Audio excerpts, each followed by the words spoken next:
11월 10일 월요일 아침 힘차게 시작하셨나요? 여느 때와 똑같은 월요일 아침이 아니라 단 한 번뿐인 2025년 11월의 둘째 주 월요일입니다. 또 앞으로 살아갈 날 중 오늘이 가장 젊은 날이겠죠. 그 특별함으로 오늘을 시작해 볼까요? 여기는 뉴스베이커리입니다.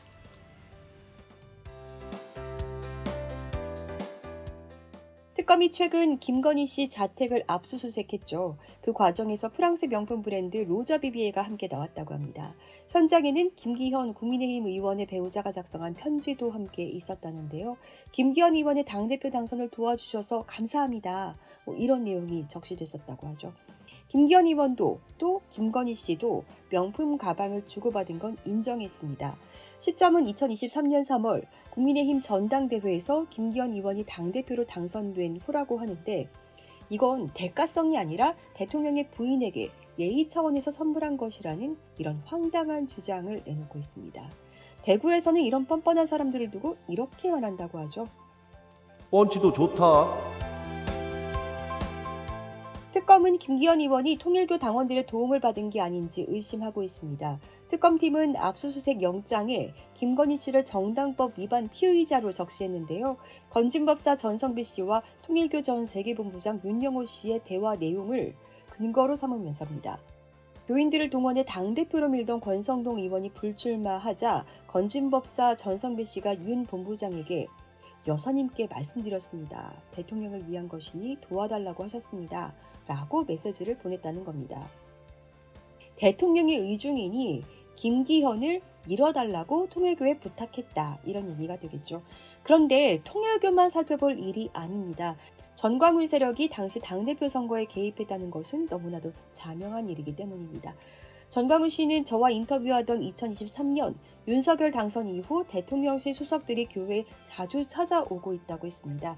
그러면서 김기현 당시 당대표 후보로부터 도와달라는 연락을 받았다고 했습니다.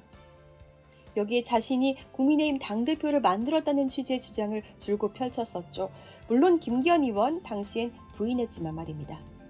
이뿐 아니라 전광훈 세력은 2022년 말부터 이듬해 있을 당대표 선거를 위해 국민의힘 가입에 열을 올렸습니다.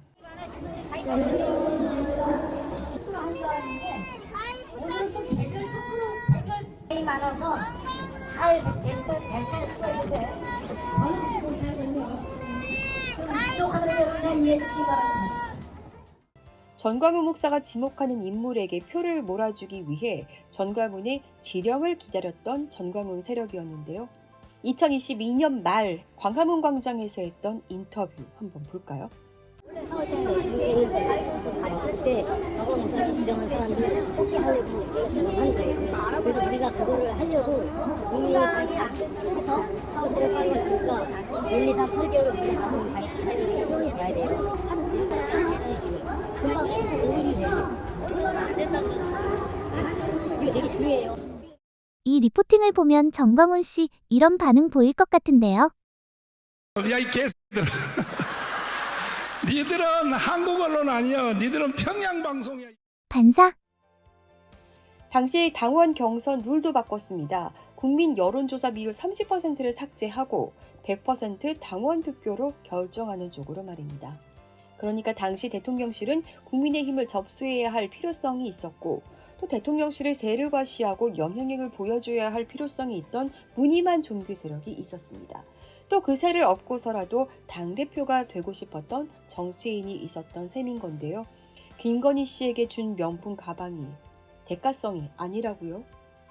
법조계에선 김건희 씨가 공직자가 아니기 때문에 가방을 받았어도 빠져나갈 구멍이 있다고 보고 있습니다. 그런데요, 국정 개입을 뻔질나게 한 김건희 씨라면 얘기가 달라지지 않을까요? 어설픈 법 기술로 빠져나가선 절대 안 될 겁니다. 참 해도 너무하다 싶을 정도로 잊혀진 사안도 있죠. 백석대 장종현 목사가 2022년 11월 23일 대통령 관저로 보낸 소나무 분재 기억하십니까? 서울시 서초구 소재 한 대학에서 출발한 차량이 한남동 대통령 관저로 들어갑니다.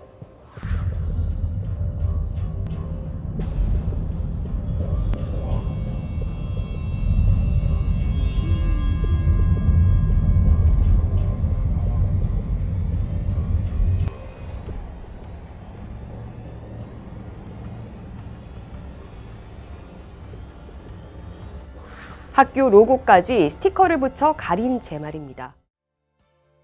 문재인 정권 당시 교육부로부터 종합감사를 받아 백석대는 41가지 지적을 받았고 장종현 목사 파면 요구까지 받았습니다.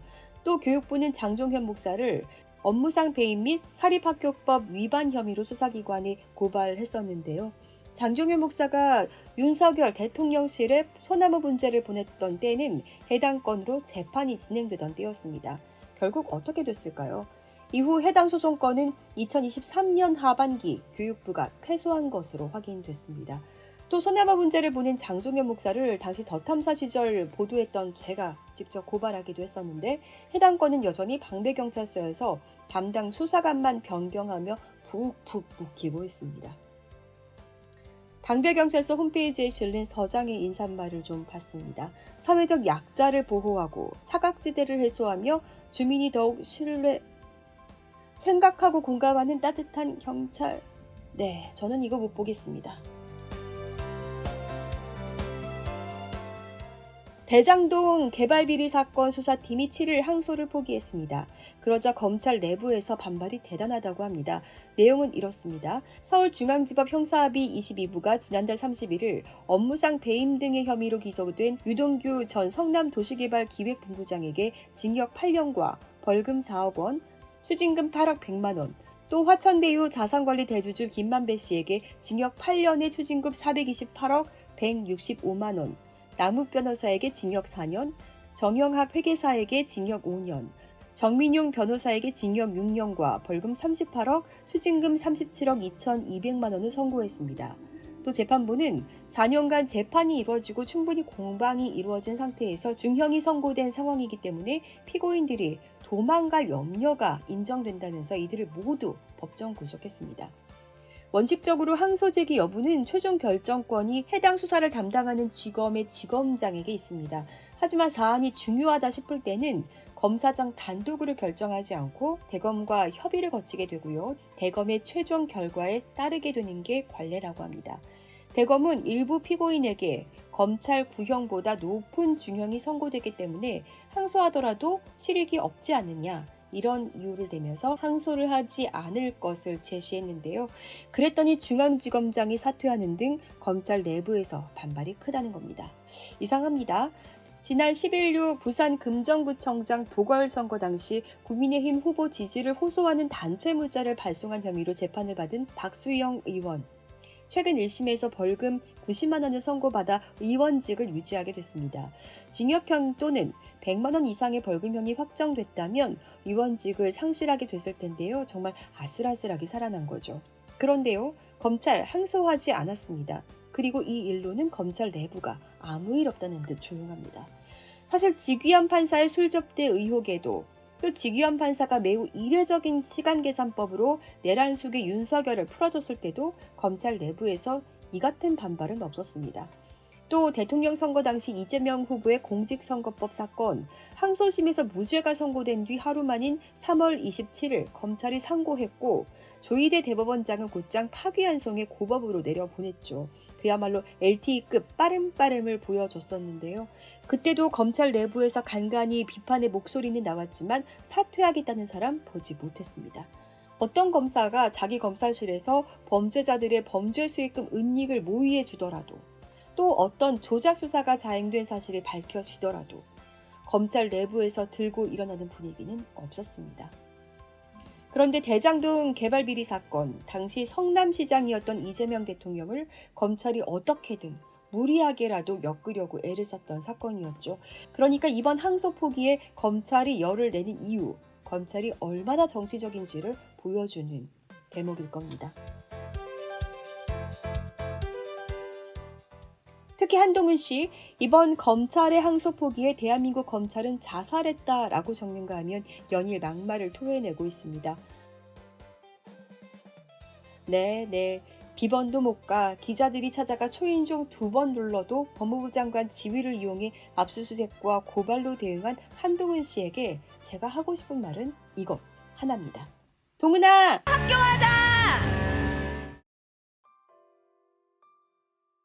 내란 우두머리 혐의로 재판을 받고 있는 전 대통령 윤석열 씨가 챙긴 영치금 100일 만에 6억 5천만 원에 달한다고 하죠. 1,000만 원 이상이면 신고를 해야 하는 기부금품과 달리 영치금은 입출입 횟수나 한도에 제한이 없다고 하는데요. 이 돈이 부적절한 정치자금으로 흘러갈 수 있다는 우려가 제기되고 있습니다. 사실상 내란을 지속하는 데 쓰일 수 있다는 걱정이 드는 건데요. 어서 빨리 내란의 진정한 종식을 바라게 됩니다.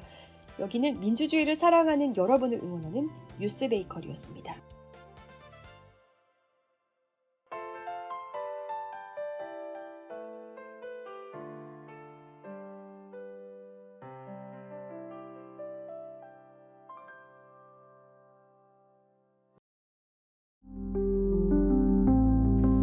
응원봉이 빛나던 밤에 여러분 잘 자요.